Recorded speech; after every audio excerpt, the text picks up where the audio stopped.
Good morning. It's Friday, January 17th, 2025.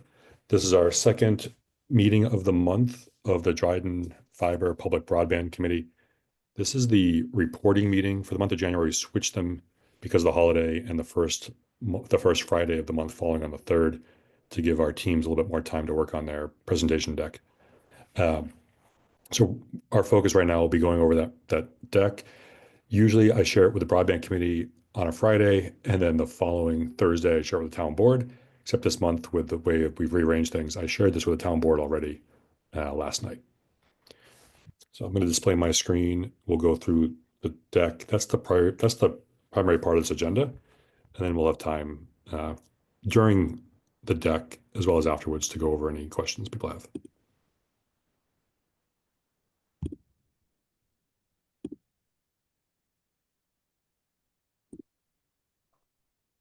All right, one update I made is I put our mission right on the homepage of the first slide of the deck.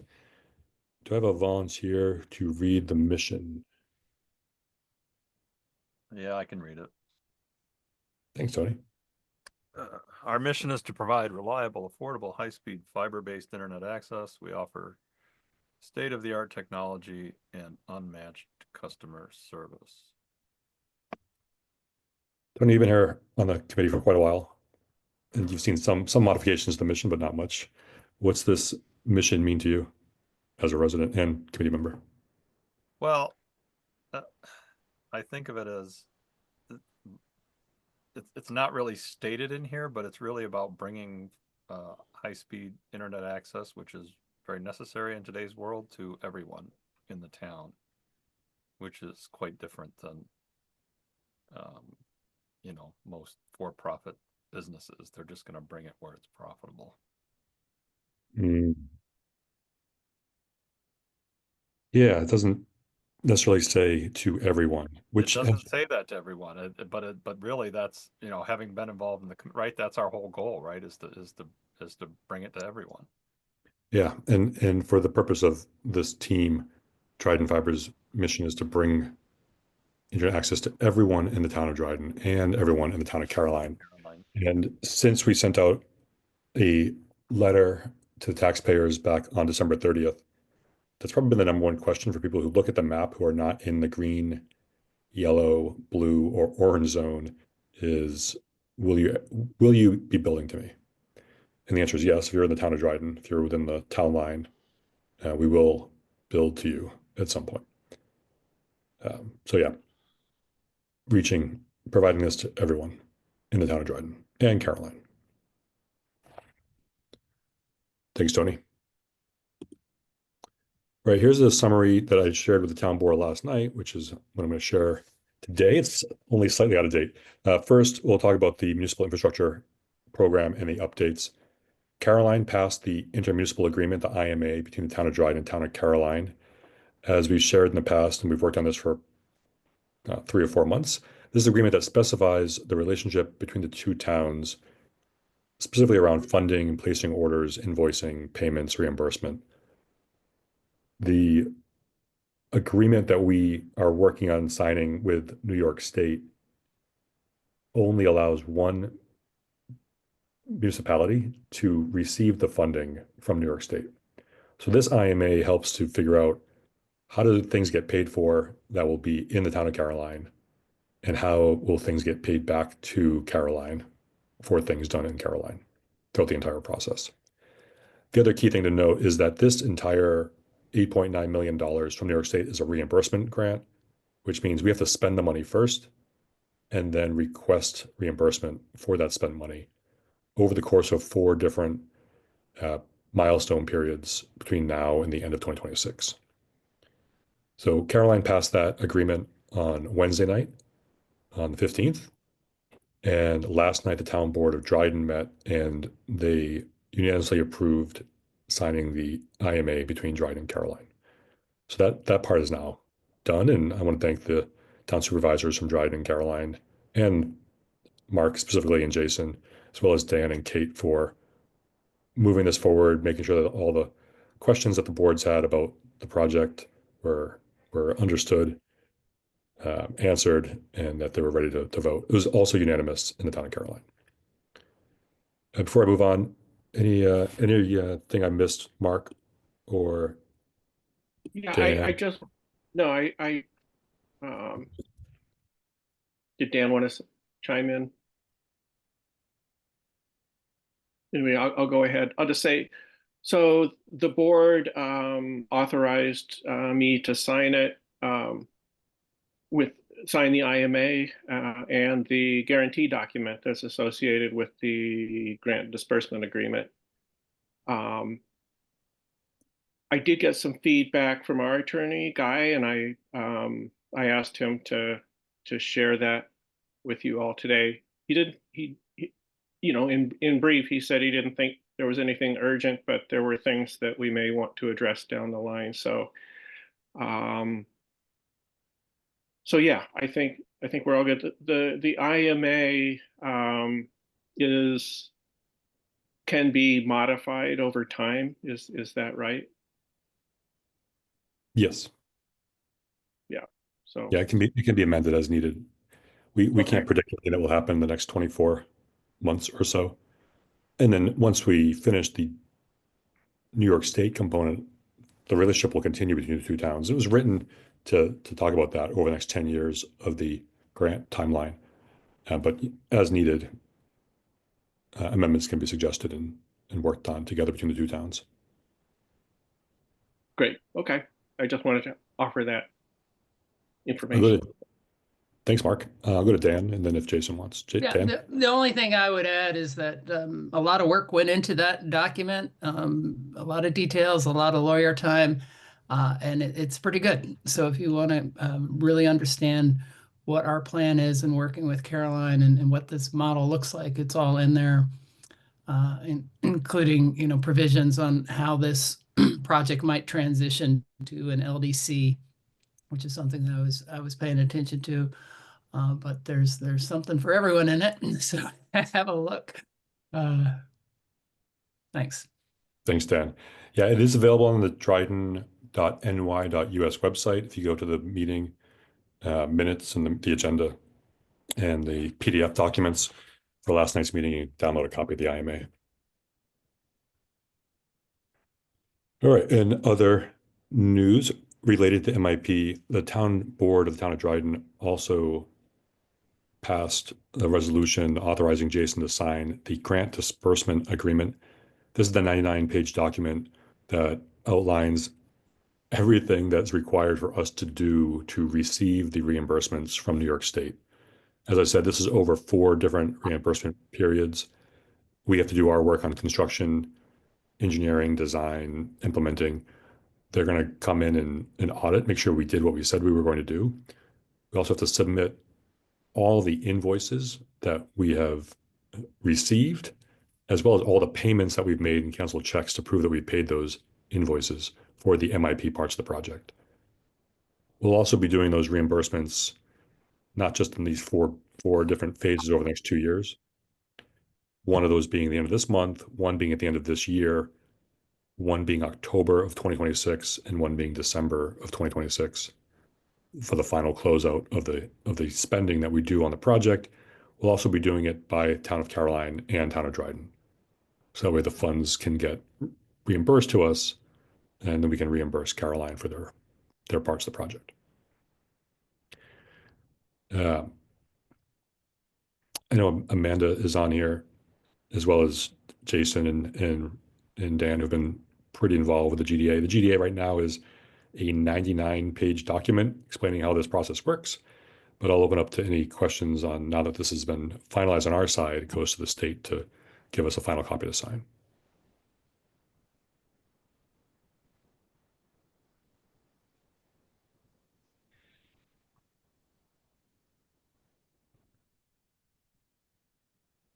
All right. If you have questions about it, that's also available on dryden.ny.us as part of the note or part of the attachments for last night's Dryden Town Board meeting. You can download it, flip through it, read it all. If you have questions about what's in there and what we're doing, it's a lot of details. We've went over this for months, trying to make sure it had exactly the right components in place that we can achieve, as well as all the budget pieces so we can request the funds and get the funds paid back to us.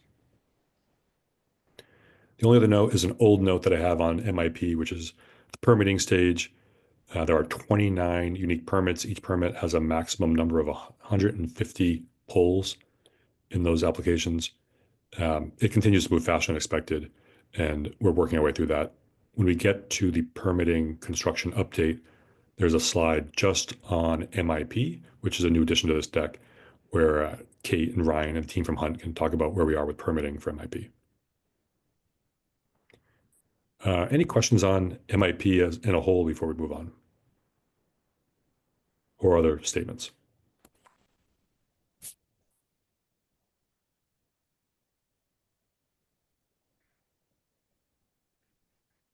All right. I'm super excited about this. As soon as I got into the office, I sent an email to the Public Broadband Committee internally as we're going to use this MIP as part of how we navigate the next 2 years as a committee. Send it out to the operations team to let our vendors know that our financial future is quite secure for the next 2 years with this funding. Plan on staffing up around getting this built. This is over 125 miles of new fiber to be installed, reaching 2,700 houses. Huge project. And now we, having moved forward with the grant disbursement agreement, feel comfortable that the funding will be here to do the work. And finally, I let New York State know, I let the New York State Connect All office know that we've unanimously approved both the IMA between the two towns, and Town of Dryden unanimously approved the GDA. So they are also excited to continue moving this forward. We are one of, I believe, 26 projects that they're working with. We're their favorite. We're in first place. We've got the most work done. I think as of last night, we have 34 of our current live paying customers were installed with MIP funds. First and best. So we're keeping on track and working really closely with New York State to continue to move this forward. All right, a few other highlights from last month. We'll dive a little deeper into this. Last month, we talked about inventory issues with drop cables and ONUs over the past 75 days. We are in a much better position. We're not totally solved, but we have a comfortable number of drop cables now. We have more on order that are being shipped. Tracy will talk a little bit more about those in his report. Regarding ONUs, where we had run out and went down to a pause in installs, we now have over 500 on hand between two different deliveries. So this is what we need for each individual home or retailer or business customer that signs up, and we have enough of those on hand. And this old note on construction, I think we're in a good position on fiber to continue our construction. We are now at 27% of the town, 1,579 parcels, with an expectation of adding another 1,576 parcels in Q1 between now and the end of March, which will bring us over 50% of the town with access to Dryden fiber by parcel count. And finally, we'll dive a little bit deeper into this. We have 270 paying customers as of yesterday or as of earlier this week. We had a lot of inbound requests in the month of December, 77 inbound requests. As I mentioned earlier, we had sent out a letter to our taxpayers inviting them to check out Dryden fiber. I mentioned in an email earlier this month, there was an uptick. It was substantial. We had 158 inbound requests since that tax letter went out. So definitely had a big impact on demand. And as I shared last night with the town board, probably another 24 requests, either through the website request form that were not specifically requests, just using our contact form, or emails directly to me, since I put my email address in the letter, people who are interested in learning more about the project and when they could sign up. So as of today, and I'm not going to steal too much of Tracy's thunder, but Tracy reports this because he's managing all parts of where we are with installs. 272 installed customers, 35 are scheduled over the next 2 to 3 weeks. 27 more have requested service and are in the green zone. And additional, on top of that, 35 tenants. So that brings us to around 360 customers when all these are pushed through, without counting any new ones that come on board through signing up the rest of the month. So that means we've met our goal of at least being able to cover monthly expenses, but not capital yet. Isn't that the case with that number of customers? It's pretty close. We estimated 270 a few months ago. Some of the expenses have gone up a little bit. There are some expenses that are tiered expenses, and there are some expenses like electrical that went up a bit more in the winter than we thought they would. Um, I think right now our break even on the monthly is somewhere between, it's pretty wide, it's between 320 and 360. So Amanda and I are she'll talk about that when we get to her slide Okay, where we are. perfect. Yeah, but we're very close to paying all the monthly bills with our subscribers. That's great news. It's wonderful. We're doing well. Let me move into the specific team reports, and we'll go a little deeper into everything here on this summary. Dave, it looks like Mark has a question. Oh, go for it, Mark. Yeah, Dave, I didn't catch what you said about construction there. Could just We're no, gonna we'll we're talk all about good. we'll talk about construction in Ryan's report. Oh, okay. Okay. I just realized that there was one other set of slides I shared with the town board last night, which was to give them to not take up the entire town board meeting with everything that has been prepared by the team in this deck. I used this executive summary slide, and then I talked about what we were looking at as a draft for our projections for the rest of the year for 2025. So this slide has draft goals for the year as of 1/15, which was on Wednesday, 272 customers live with a current estimate of 30 more in January. And then this estimate shows 65 more each month through the rest of the year, bringing us to just over 1,000 customers, paying customers by the end of the year. In terms of installations, this is 3 installs every day, 20 working days a month. That's where we get 60, 65 for the entire year, which is less than we've been doing. We did 65 in December. It's less than what Clarity has said that they can do, because they said they can do more than 3. They said they can do 4 to 6 to 8 per day. Any feedback on this first draft goals projection for 2025? I might add that having worked closely with Clarity over the last year or so, they are really good at getting done what they say they're going to get done. So as long as they have product, we can get it done. Thanks, Tracy. And have we checked things like, do we have enough plumes, that kind of stuff on site as well to not hold up those sort of things? I mean, we've talked about cables now and ONUs. We should have everything we need to get these done based on what's coming in middle of February, beginning of March. And we should be okay in the interim to get done what we need to. Perfect.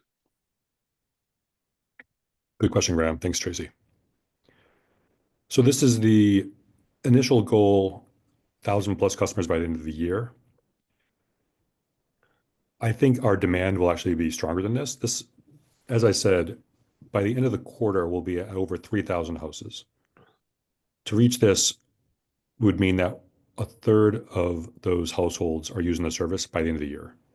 However, we're going to continue to construct the network across April to December, including getting into Caroline, where we know there are many unserved and underserved customers, potential customers, who will probably have a take rate even higher than what we're seeing in Dryden.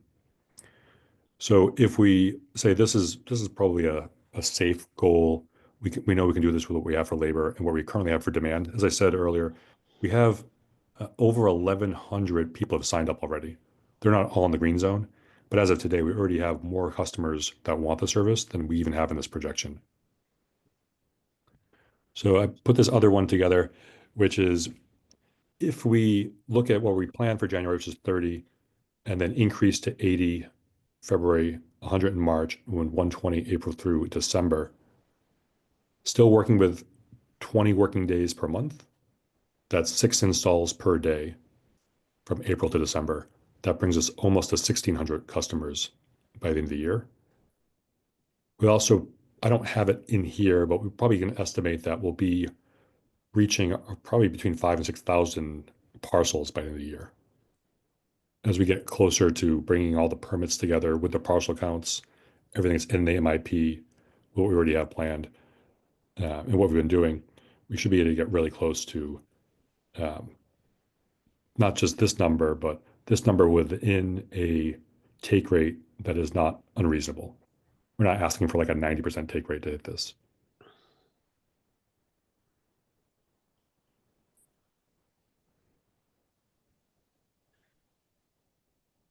So do you know the percentage of take rate you estimated, Dave?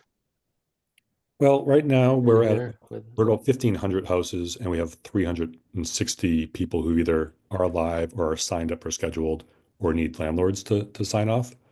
So, the quick math, yeah. around 360 out of 1,500, it's a little more than 20%. Well, Um, And and that's then we can, leftover build with, spectrum. So that's key to note. When you go out into some of these areas where there's no spectrum, it'll pick up.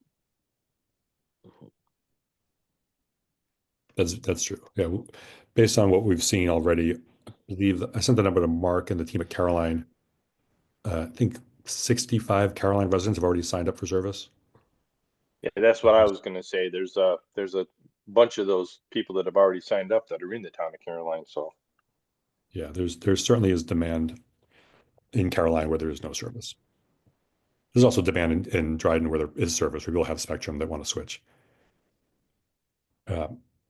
So I think we can get here. I think it's not really a question of Clarity being able to do these 6 installs per day. They can flex to get the team in place to do it. Really, this is a request and order through our inventory management team that Gleeman is running to make sure we have everything we need to reach 1,600 total houses by the end of the year. Spend the money to buy the inventory that we need for ONUs, plume devices, drop cables, everything else that we would need to hit this number. Right, that would be my only concern with this is, Tracy said we have enough to cover the other slide, but are we ordering things in a way to cover this one? don't worry, we'll have enough to get to Hanford. Yeah, you better. On that day. Yeah, I think what's important is for us to think about where we were a year ago. We had 28 customers on January 1st. We Right. had an order from Sienna to take possession of 300 ONUs, I think, or maybe it was even 1,000. It was like a lot of and we were like, there's only 200 parcels green. I don't know what we would do with 300 units in Q1 of 2024. By Q3 of 2024, we knew what we needed. Things changed substantially as we built a lot more network last year, a lot more demand, a lot more signups. So we don't want to be in a position where there's this idea like we might not have demand. I think demand is strong already, and it'll continue to be strong, and we should plan on that and get ahead of this instead of being behind it. Yeah, I think demand is going to get stronger, actually. As because what I'm seeing in things like social media posts and word of mouth stuff, the people that have Dryden Fiber seem to really like it. I haven't heard anybody bad mouthing it. So, I think as this continues to roll out, I think we're gonna see a real curve up, and that is a little concerning because if somebody's got to wait 3 months to get installed, that could be not the best experience for them, coming on. But I think this is great. I think, this. Well, I think one thing we can track, because it's all in our request database, is the time between request and billing or installation. So we can track the number of days. Now there'll be some challenges to look at that because some of those are tenants and those always take a little bit longer. And some of those are people who signed up when they weren't in the green zone, but then eventually they were in the green zone. So we can look and see like how do we flag those and just measure over time. Are we following through with our goal of 2 week for people who want to install right away? Are we able to hit that goal? We do know that there have been cases where people are like, I want it right now. I'm also going on vacation for a month. So, well, we're not going to install it when you're not home. This is going to be a 30+ day install, but that's a customer request. And there's a lot of people that Integrity reaches out to them to get them installed, and it takes them 3 weeks, a month.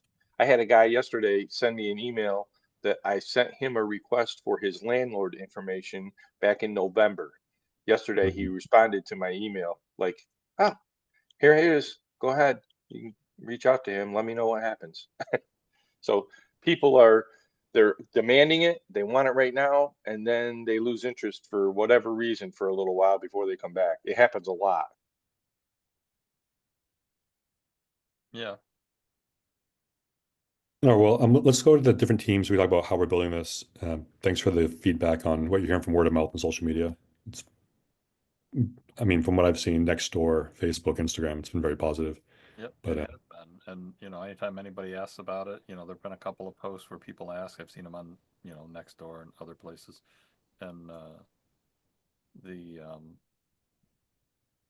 and even hearing people, like I was in Corner Brew and hearing someone talk about it. So it was like, you know, I think it's good.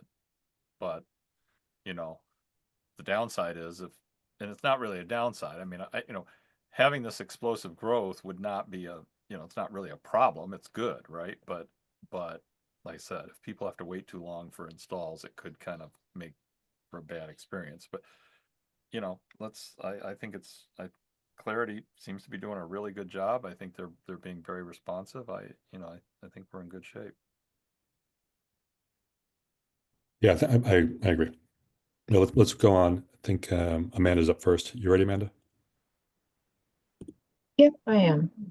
All right. Start with how's the customer base? Customer base as of new billings for January 1st was total of 247 customers. That is business and residential. You'll notice there that we now have a new billing for the static IP. I did include that. That is not included. Is that included in the number of customers? I can't remember how I calculated that. Because it's not really a new customer, it's just a new service. So I didn't know how we wanted to count that one. I did not include it in when you count total all customers, because it's really, but I guess I wanted to track it so that people could see, like, is this a strong piece? So when you see 247, it's not including that one. Okay. Yeah, we should. Yeah, and customers should be independent of static IP just purchases. I agree it should be on this slide. I'm not sure it should be where it is, but I agree with you. It's nice to be able to see who's purchasing that, but right, it needs to be clear that that's not in the total, right? Okay, so for next month, I will move that around and get that in a different spot. Maybe put it below the total all customers or something, you know, just so it's on the slide, but it's clear that it's not part of the total customers. Okay. Like, yeah. All right, thank you for that input. I appreciate it.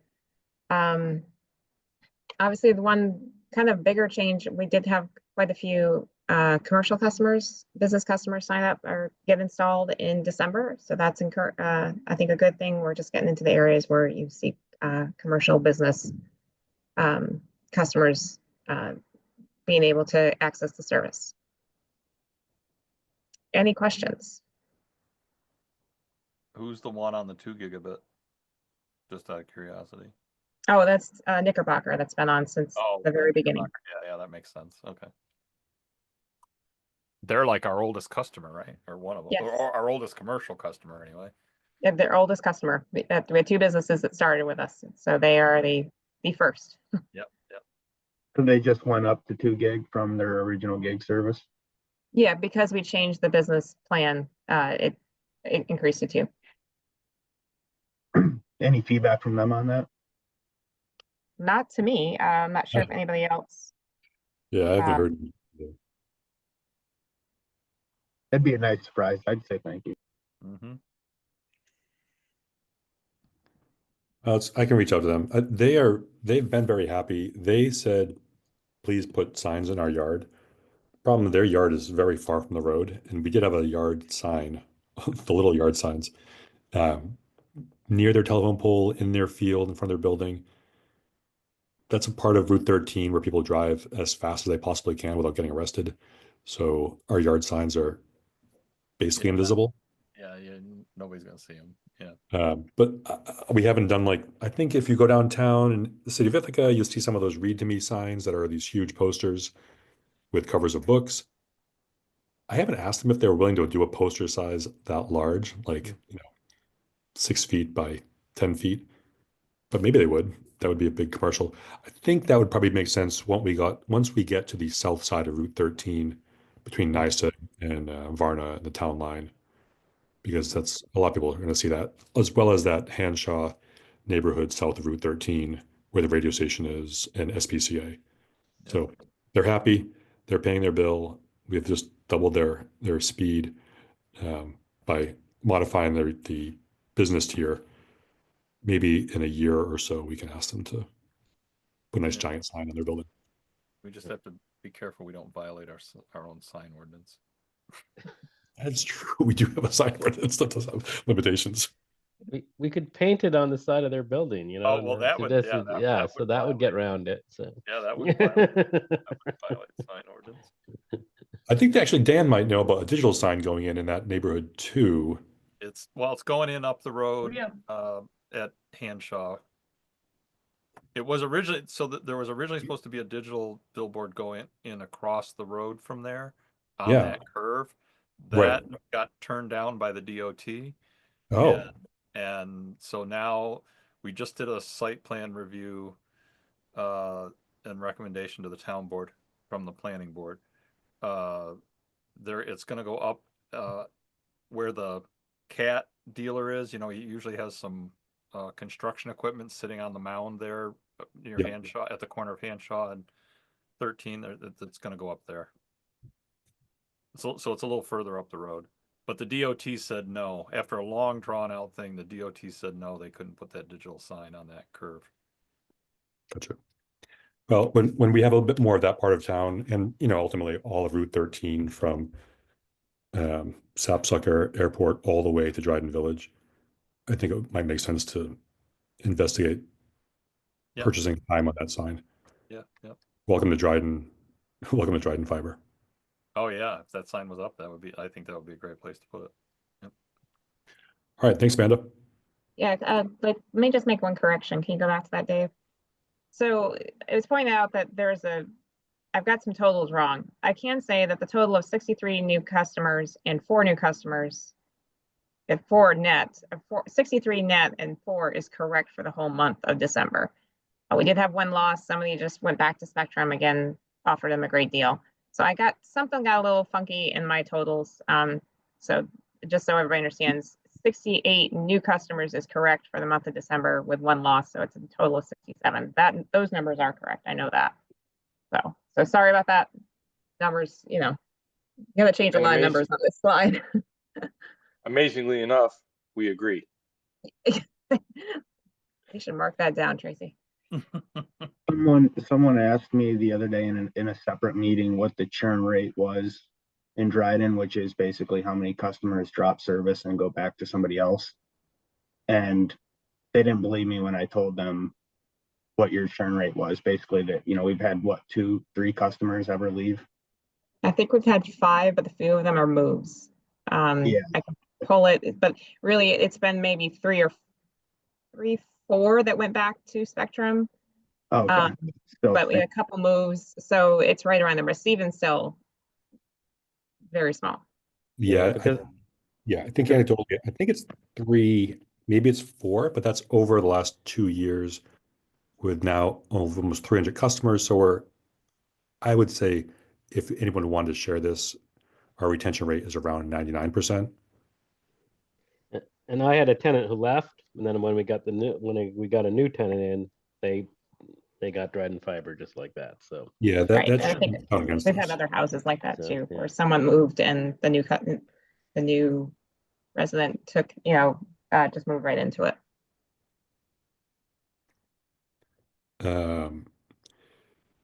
Kimberly Griffiths asks why Spectrum is offering some crazy deals right now.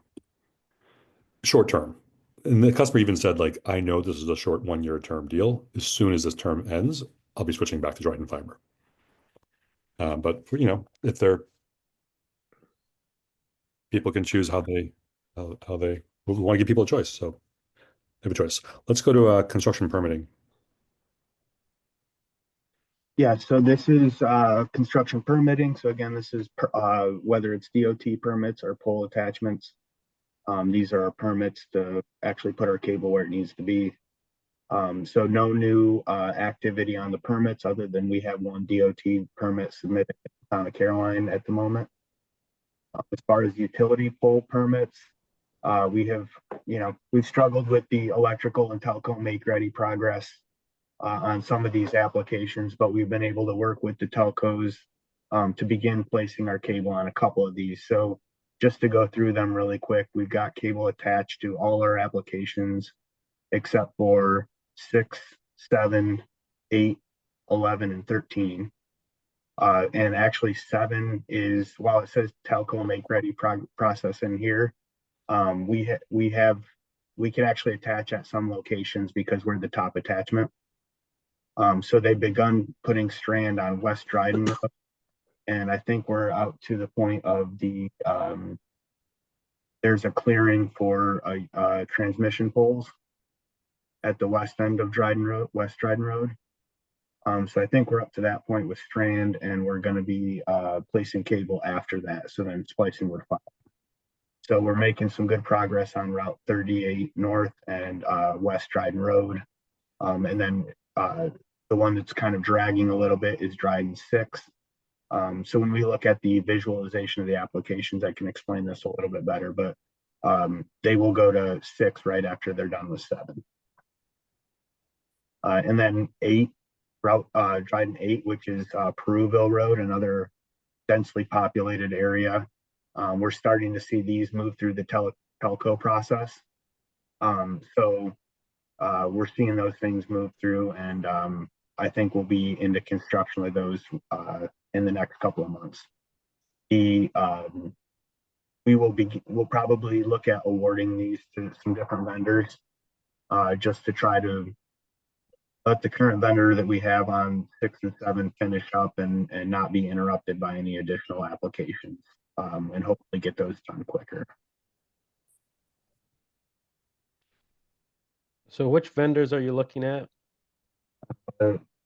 Which vendors are we working with or looking at? We're looking at Danella is one that we've already made one award to. Some others include Tambe, Tambe. There's another company called OneSource who can do power make ready. Okay. And with those folks, the trick that we worked so hard with Richardson was to figure out who could do as much of the power, the telco, and the cable moves as possible. Could do all of them at once. Yeah. Yes, but we'll probably have to make some compromises and just with that. Because, like if they can do the electrical make ready a month ahead of Richardson's potential schedule, does that give us the time to just do the telco make ready differently? So we're exploring some of those options. So is Richardson pretty booked up? Is that, are they holding us back? Is that, or? Kate, are you on? Yeah. Can you explain more of the situation with Richardson? Yeah, so there's a couple of awards that we gave them back in September, and it's now January and we don't have completion. And there was one date that they actually sent me that was pushed out till 2/5. So sending these to a couple of other contractors is where we need to push away from them because they're so busy. Mhm. Is that the issue that they've just got a bunch, everyone is awarding them make ready? Yes, and they also are specifically contracted with NICEAG, so any outages from the weather or anything like that, they get polls. Yeah, I think both cases of the hurricanes in the southeast, all the way down to Florida, Richardson was on site. I think they don't use a helicopter for our work, but they do have a helicopter they use down there, which meant whatever resources just kind of moved south to kind of flex into helping out with hurricane recovery. And then the ice storm on November 22nd that wiped out 200,000 NICEAG customers for 1 to 4 days. That also required a lot of electrical that Richardson was pulled in that direction. So as you've heard, between Ryan and Kate and the team at Hunt looking around for other providers, they're not all the same. It's not just like take out this brick and put this other brick in. Yeah. Each have different skill sets and availability, and ultimately um, watching each of these permits, watching their commitments, and then making decisions about the next one is how we're steering this. Especially with MIP coming down the line, I really have to be on top of all of the contractors to make sure that we're keeping our timelines. Yeah, these companies, Richardson's, Danella, Tamby, OneSource, they are not headquartered in Dryden.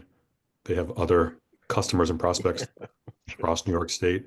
That we are one of 26. Is that the right number, Ryan? Yes. Yeah, 26 MIP funded projects that have been selected. They're all doing the same thing. They're all putting in broadband internet, so they all need some of the same work across New York State.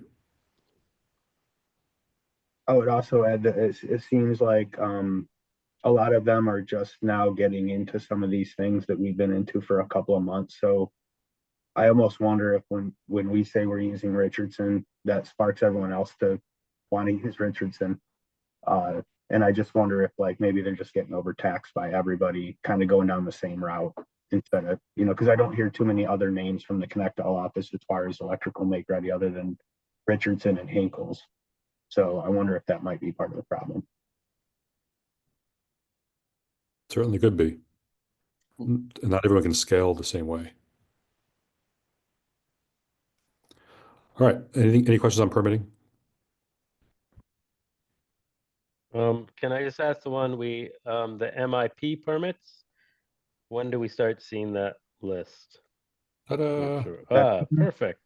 What a lead in. Graham? I'm gonna let Kate. Thank you, handle this Ryan. one. Kate, do you want to talk about this? Okay, so we have 29 total MIP applications. Several of them are in different stages as I've listed out here. I also have a key as to listing out those steps and just making a sentence as to what exactly it is. We have one application that's in construction make ready. So it's right now, it's in electrical make ready, and Danella was awarded that package.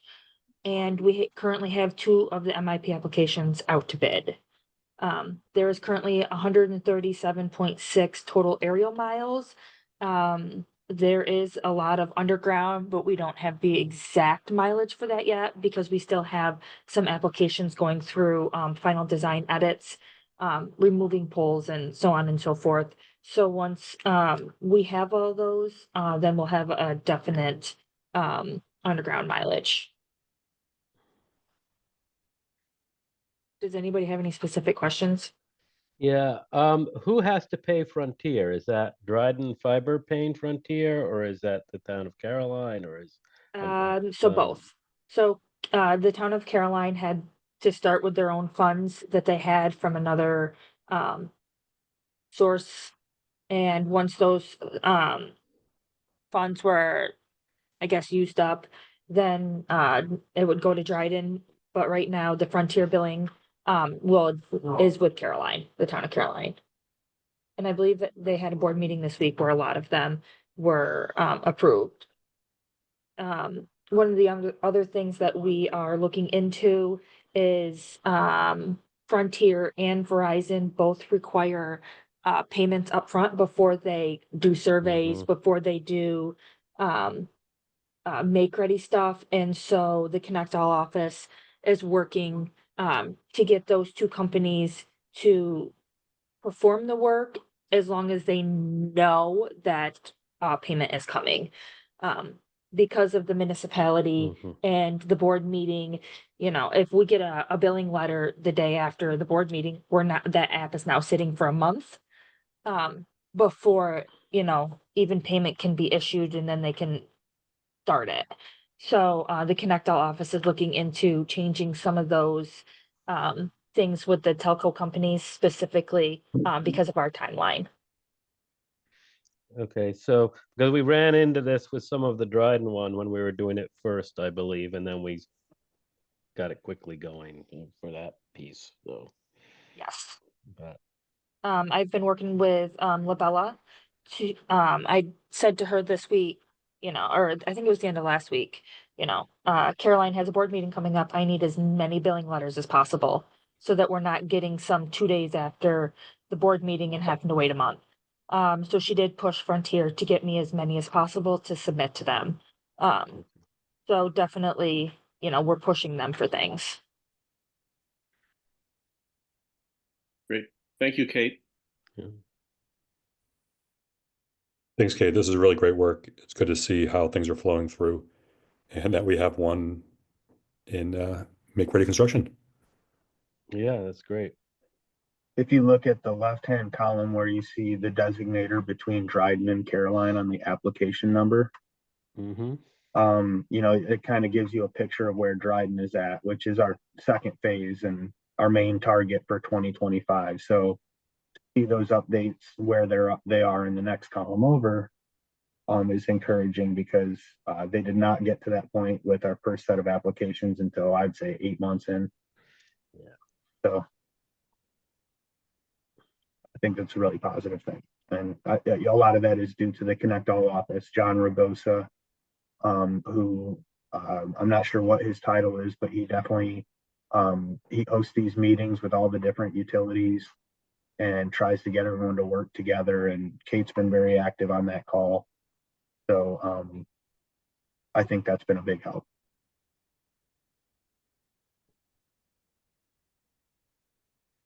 Yeah, we definitely see an impact of New York State being involved, even though they, as a few people have said throughout these calls, that um, these are all private companies. We can't make them do anything. Yeah. And at the same time, New York State has been supportive of urging them to look at the long-term goal, the funding, the federal funding, the timelines, and say, hey, this money is not going to be here forever. How do we make things go faster? So they've been supportive of that, including this guy, John, that Ryan mentioned. Want to talk about this slide, Ryan?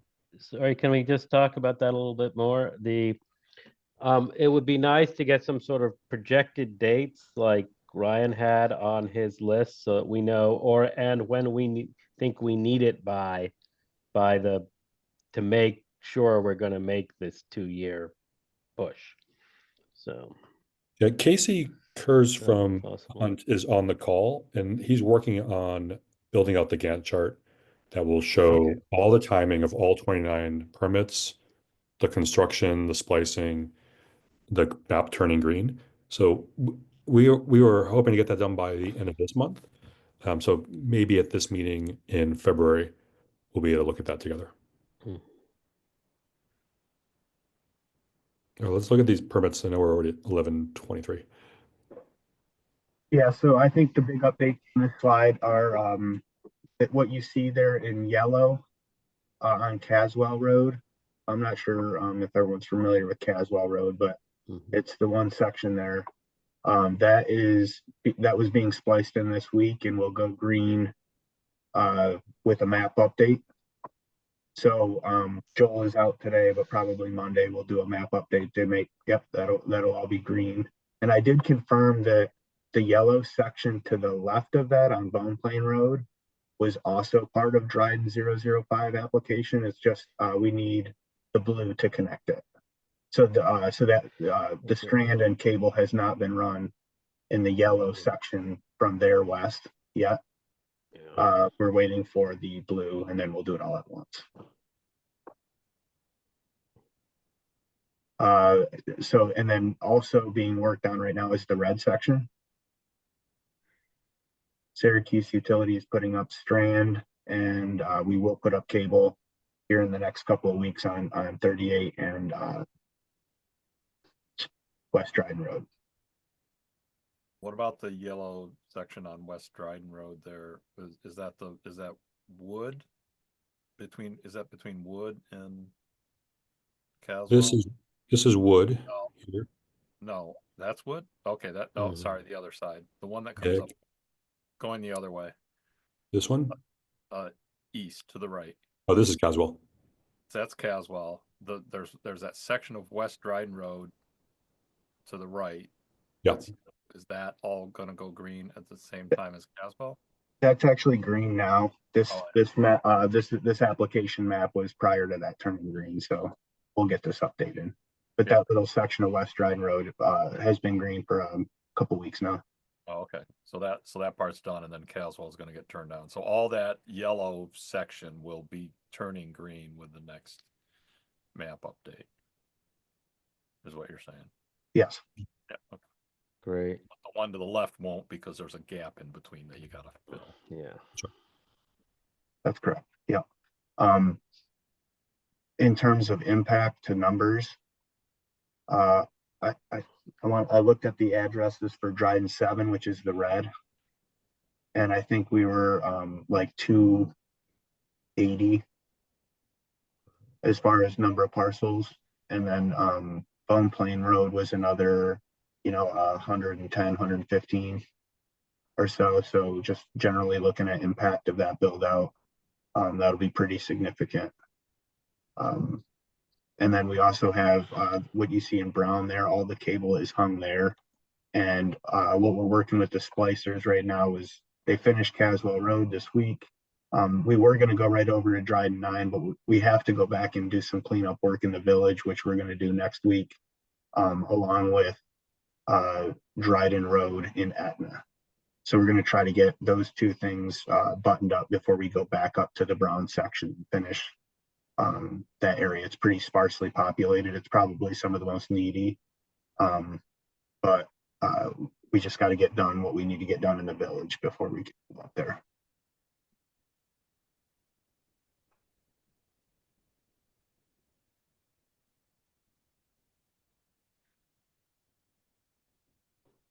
Any questions? No, it looks like good progress, Ryan.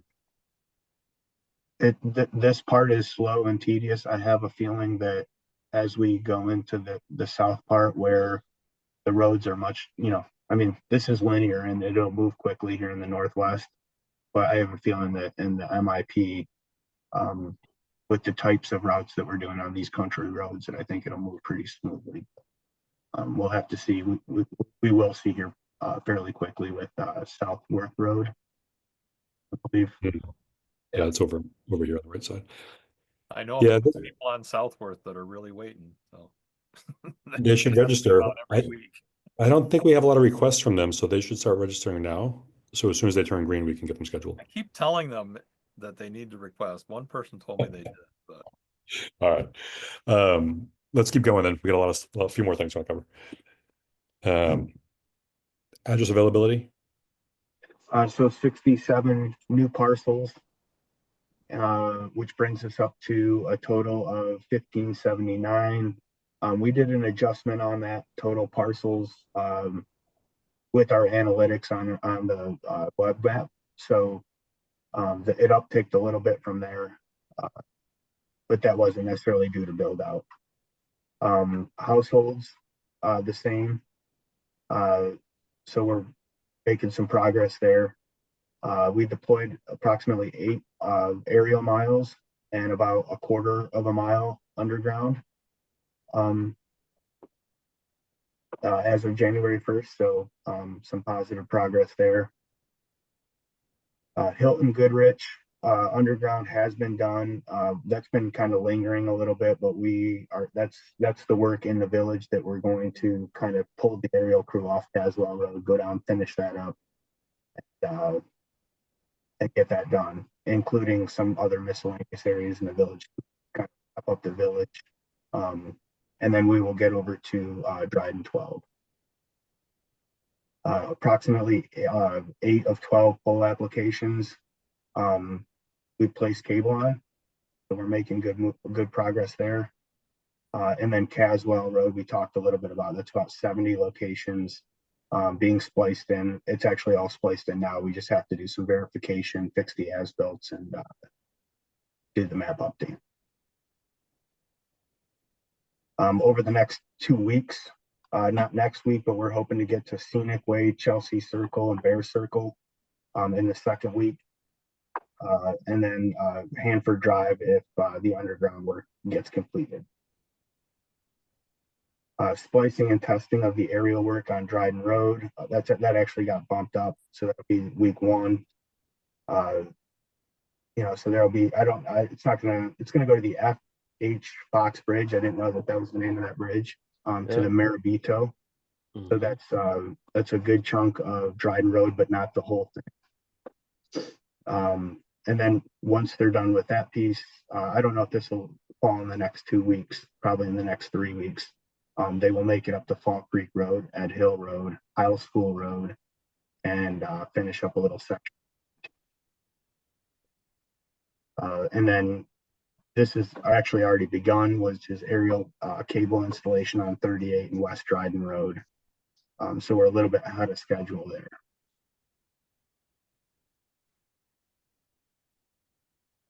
A lot of stuff happening. Thanks, Ryan. It almost feels like you lived here your whole life. You can pronounce almost all these roads correctly. I probably could. Any questions on address availability? Oh, that's great. Hey, Ryan, does the extreme cold that we're having now affect anything? I mean, if it was me, it would. So just as far as construction goes, yeah, and working with aerial cable or trenching and burying cable. yeah. So they, generally speaking, they can directionally drill. They cannot plow. Hand digging is pretty tough going right now. So there are those limitations. The aerial guys seem to have very little limitation on what they can do as far as running cable on poles. Our splicers work in a splice trailer, so it's climate controlled, but if they do have to splice outside, I think it's a little hard to get the fusion splicer hot enough when it gets this cold. And then maybe Clarity can speak a little bit more to if the drop cables get more brittle in the cold than they would be otherwise. I can't exactly speak to that. I mean, we splice the house splice, we'll call it. They've been actually bringing them, trying to bring them inside, like into the basement, and then splice inside. So, I mean, there are limitations, but we try to work around it as much as possible. Makes sense. Do you see that the drop cable getting brittle at all? Oh, yeah, for sure. Yeah, definitely doesn't hold up as well, we'll say. Thank you. Great, thank you. So is there a way to, if that's happening and can avoid damaging the cable, or how does that work? Yeah, like I said, we've been trying to get them into the basement. If a house has a basement, we'll bring it inside and do all the splicing inside. So that eliminates all the non-climate controlled splicing. If we can't bring it inside, we usually have a tent and put a heater in it, and we'll heat up the surrounding area for it and get it done that way. And then, Mark, if anything testing wise doesn't go right, usually some emails go around, and between Eric and the group, we sort it out. Okay. Great, thank you. Just curious. Yeah.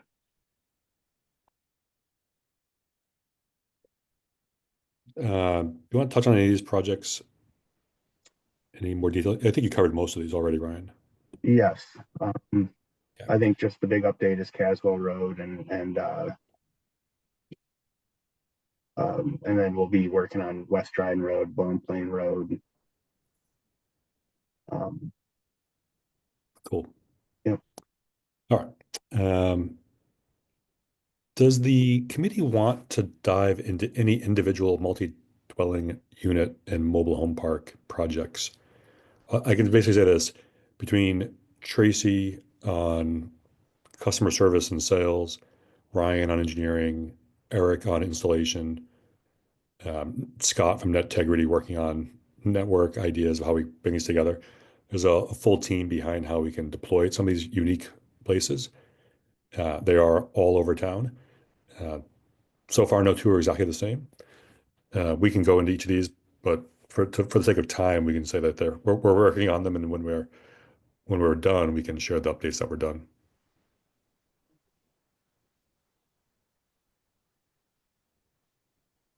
In the interest of time, it makes sense to me to keep moving.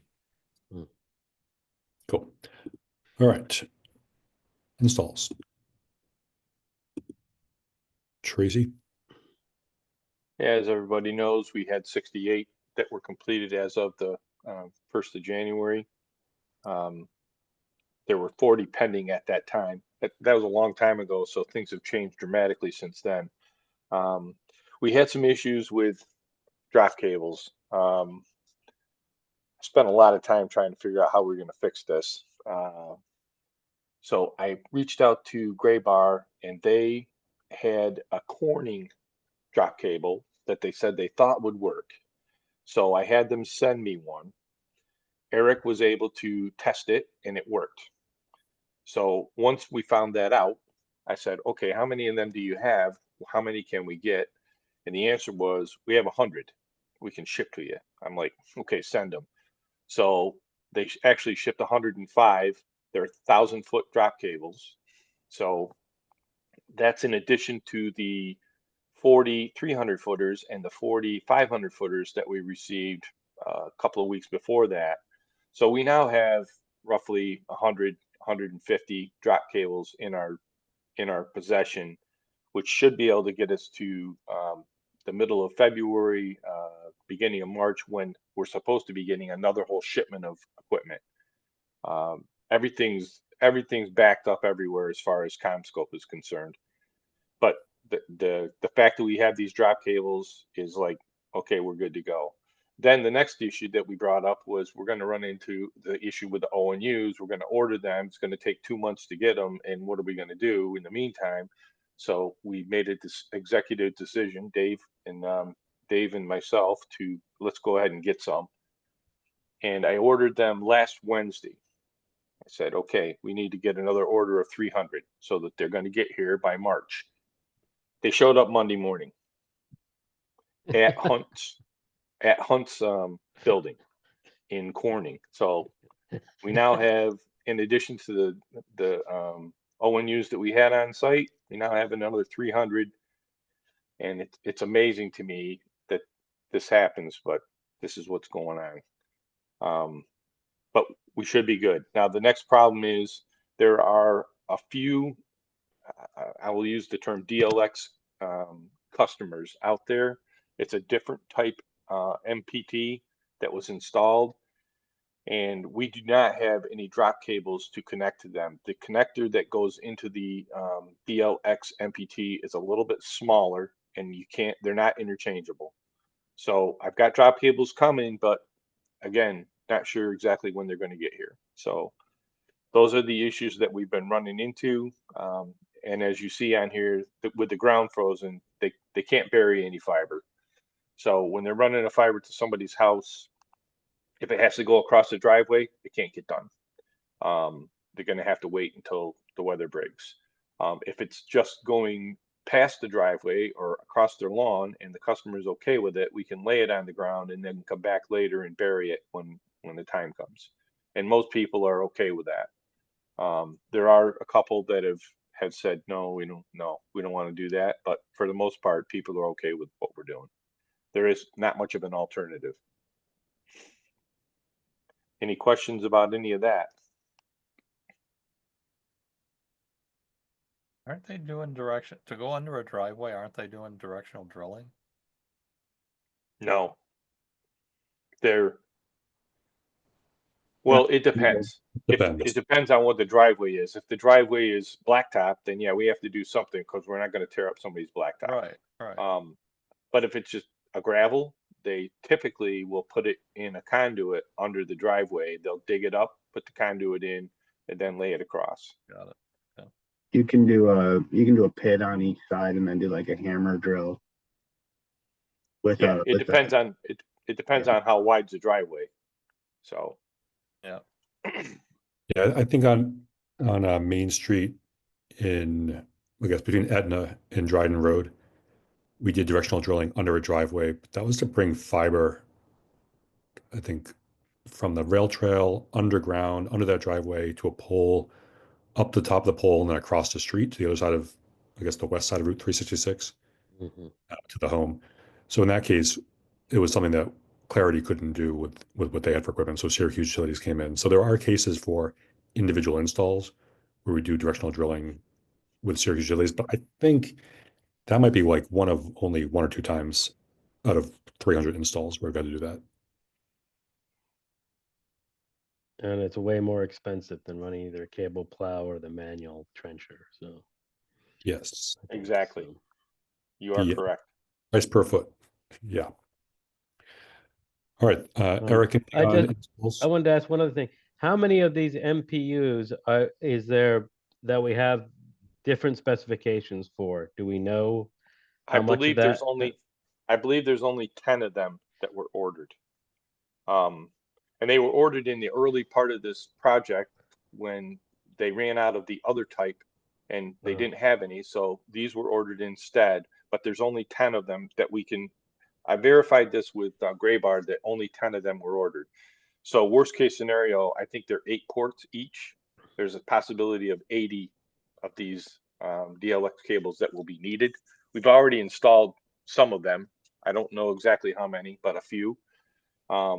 The other side of it is that the DLX cables can be converted with an adapter to work in the other type MPTs, but the reverse is not true. Not true. So we had some DLX cables and we ran out of the other kind. So we had some 1,000-footers that were used, and that's why we ran out of them. The other thing is that, just so you are all aware, when they run these fibers, like in some cases, we only have 1,000-foot fiber and we only need, let's say we only need 600 feet. So they're cutting 400 feet of that fiber off. That's not waste. If they have an installation that's, let's say it's 400 feet and they've only got a 300-foot drop, they can use the pieces that were cut off to extend the fiber to reach the location. So there's a lot of that going on as well. So they Just so can you know. split. So they can splice on the end of the cable that goes into ONU, right? Yeah, Yes. It's just not the other way around. Yeah. Okay. Exactly. Perfect. Okay. Yeah, that was something we learned this week that it's a good cost savings. Yes. And Clarity is very aware of the need for that, and they keep those pieces that they cut off just for that. So Yeah, I think creates a more I- flexible. Go ahead, Ryan. I was just gonna say it also is more flexible. Like if you got 1,100 foot or 1,200 foot, like you can extend it, and so it's good. All right, I want to cover finance, and then we have sales operations, customer service. I don't think we have anyone here from Integrity on the customer service side, so why don't we just cover the 2 finance slides and then finish up with Tracy on sales ops. And then I have a couple other announcements. Amanda. Okay, so this is the finance report for the capital project. I do want to preface saying that Dave and I are working on a more clear financial report that will hopefully be debuting next month. But in general, the cash, obviously, we are due money from MIP that we hope to, now that the GDA will be signed, we'll be able to submit for. But again, that cash will not be available until summer, I'm going to guess at this point. We do have next week our bond anticipation note funds will be renewed, and we will have new cash available next week to fund the project until MIP money comes and et cetera. So to get us through. Other than that, obviously this is really 2024 year to date. You can see it was a big year, but we do have to remember that there's just around $1 million that's going to be coming back for grants that we're working on. But it was a big year for construction and preparation for the MIP initial cost that had to go in.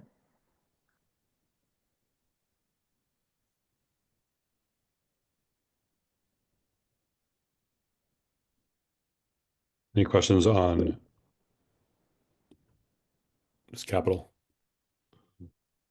And the other point is, I think, is that we've put in, you know, it's only 26% of the town at the moment, I think, isn't that right?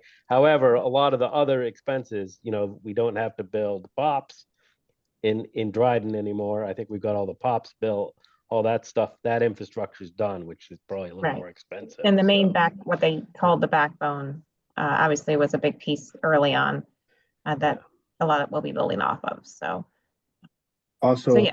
there have been some costs ahead of us actually placing a cable. So like make ready costs that have been for, you know, a lot of what we're about to place a cable on, and you know, so that's been expended as well. So. All right. One item to note on the lower right-hand corner, the project budget total is now 18.9 million. The initial project budget for Dryden alone, this 18.9 is just the Dryden part. In May of 2022, during groundbreaking, the budget was shared to be 14.9 million. This is a 26% increase in just about 3 years since the original projections.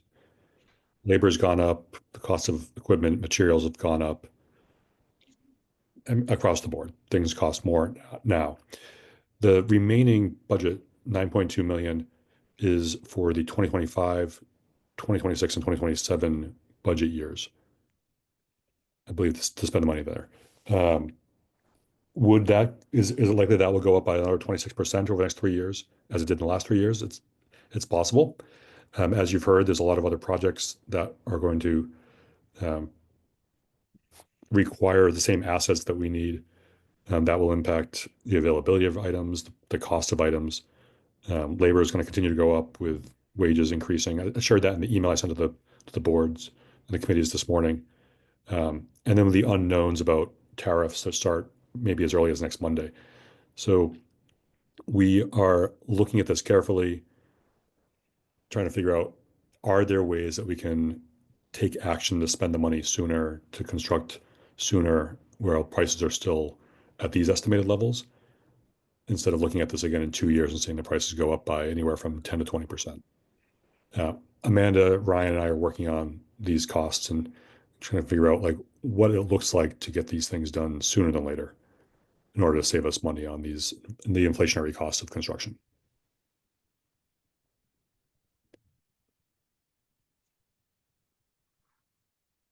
The only other highlight I'd like to look at is that 1.294 million in total assets that are due from grants and MIP.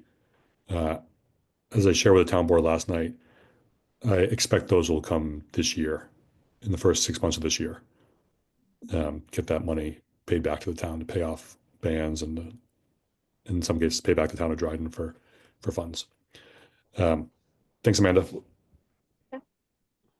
Let's talk about monthly and then we'll do the sales. Yep, so just real quick, I know there's discussion about our break-even point. I was doing some looking over like a 12-month period for our expenses.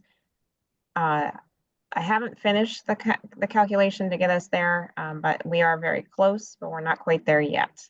And again, this is because there are certain costs that are increasing as we get more users, credit card fees, electricity, etc. So we're looking at those in a little more detail. Again, hope to have some more details as we update these finance slides. The outage credit you'll see there, that was for the November outage. Those credits were applied to December bills. And I should say accounts receivable is in good shape. There are a few, but nothing major. I had one that was 3 months out and he didn't realize his wife wasn't getting the emails. So he was getting them, but she wasn't. So he called me and we took care of that. So people are very responsive about making sure their bills are paid. We do have some that prefer a check. Actually, we had somebody walk in with cash. And I think we need to remember we're going to have customers that automatic payments are not the normal for them. But I would say they are probably less than 3% of our total customers.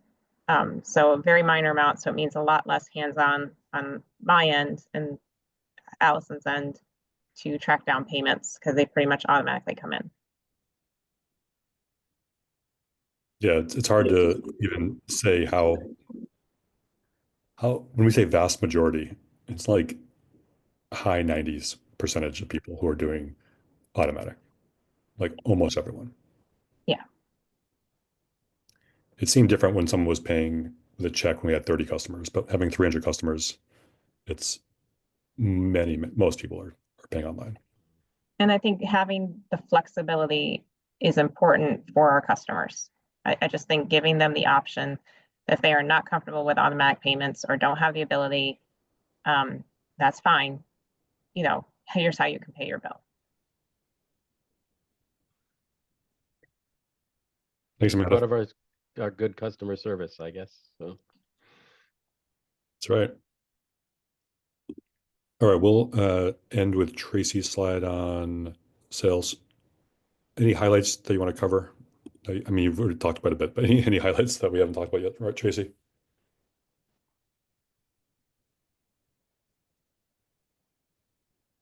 Sorry, I was muted. We're still working with many of these people to get to their locations. I will say that Carl Westerling is one of the ones that was on here, and we did have a meeting with him this month. This was not in December, I know, but we finally got to meet with him. Dave and myself and Eric went and visited his property. He owns a lot of properties in the town of Dryden. So this was a good meeting. I think we're going to move ahead with some ideas and some thoughts. So we'll get caught up with him and move forward with that. The gentleman that owns Mott Road, Reggie Brumfield Brown, I've reached out to him on numerous occasions. I don't know if he's out of town or what's going on, but we just have not been able to get together. And he's got that trailer park over on Mott Road that is, he said, yeah, you can come over here and let's get these people hooked up. But he don't want us to do that until he's talked with somebody and said, this is how we're going to do it. So we got to get together. And like I said, I've tried to reach out to him. do we have customers requesting? Sorry, do we have customers requesting that service there yet? Not yet. Not yet. Okay. But they're all in the green. And he said they're all going to want to get hooked up. We have not sent them any postcards. Yep. He said, bring the postcards to me. I'll hand them out to the people.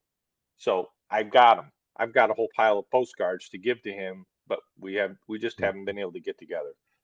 The one on Library Street, that apartment building, there's a whole bunch of people, like 4 or 5 people in that location that I've signed up, but we can't. It's a board for the library, and they're not responsive, I guess is the word to say. We've had a couple of different people reach out to them, and we're just not getting anywhere with that one.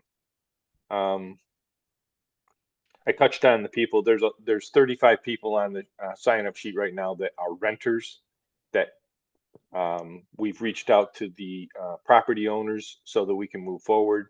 Some of them have requested more information. Cassie works with me on getting those taken care of, so they're moving along. Other than that, I think we pretty much covered everything else that's on here. The George Junior Republic project, we're still trying to figure out how we're going to move forward with getting service to them. I believe that I thought we were running line down 38 to in front of their building. I don't know where that went. That would need to be Syracuse Utilities, I believe, would be the one doing that. I haven't heard anything about that. Yeah, I didn't know Do you that know was on anything, our Ryan? plate. I didn't know that was on our plate. I thought Clarity was running a drop or something. Yeah, I think it's too far for a drop. It's pretty far from where the intersection is. Let's think on that after this. Okay. Cool. I'll give you an update on the Library Street one, Tracy, after this too. Okay. Dave, on that Library Street one, there's if you guys could loop me in on that, there's a couple of properties on West Main Street where I think 8 Library Street is like a landlocked parcel. Yeah, there's an issue with it, like going under the driveways and following under other conduit from other utility providers. That's a part of it, but there's another issue going on with Library Foundation. Yeah. That's delaying it too. That same easement you guys would use to get to that property, we would be interested in using it to get to those West Main Street properties. It's kind of the same back parking lot. Oh, good. Well, we should wrap that right. Yeah, thank you. All right, thank you. All right, 11:55. We're a little behind. I haven't heard a motion from the committee yet to extend this meeting to be scheduled from 10:30 to noon every other Friday. But I would be open to that so we don't feel as rushed. The upcoming dates I have: next Friday afternoon, the Dryden Fiber Public Broadband Committee will be having a retreat here at Town Hall from 2 to 4 p.m. looking at basically our planning and goals. I previewed some of those earlier in the deck for what we want to look at for 2025, and then any other thoughts about where and how we grow over the next 2 years up to 5 years. 2 weeks from then, on February 7th, will be the next meeting. That will be our reporting meeting for the month of January. So we've seen a lot of it already, but we'll get together in 3 weeks for that meeting on February 7th. And then the February 21st Friday will be the discussion meeting on all other policy and other things going on with the project. Should have some good updates from the GDA from New York State by that meeting on the 7th, if not on the 21st, as we move forward with submitting our first request for reimbursement with a total amount of money that we'll be submitting requests for on behalf of the town of Dryden. With that, any remaining questions before we wrap up for today? I have one question, and I don't mean to extend this meeting, but did we ever decide to change our policy regarding the fee for after 500 feet? We have not changed that policy. Okay. I'm just curious. We had a gentleman that signed up on, I think he's on West Dryden Road.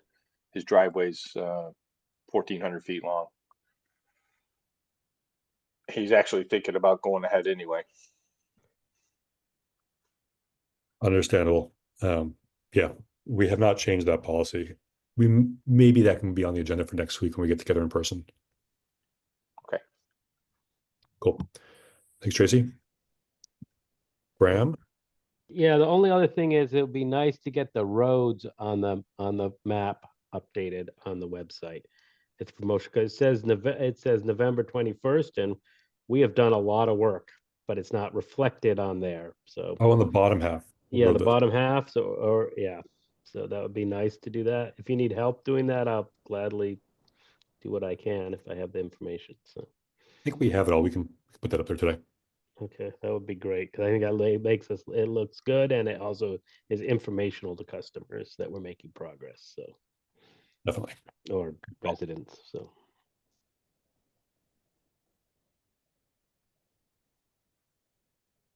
All right. Thanks everyone for joining us today. I'll see some of you next week in person. We'll see everyone else either on operations or in 3 weeks from today. Thank you. great, thank you. Have a great weekend, everybody. Thanks, everybody. Thanks all. Thank you.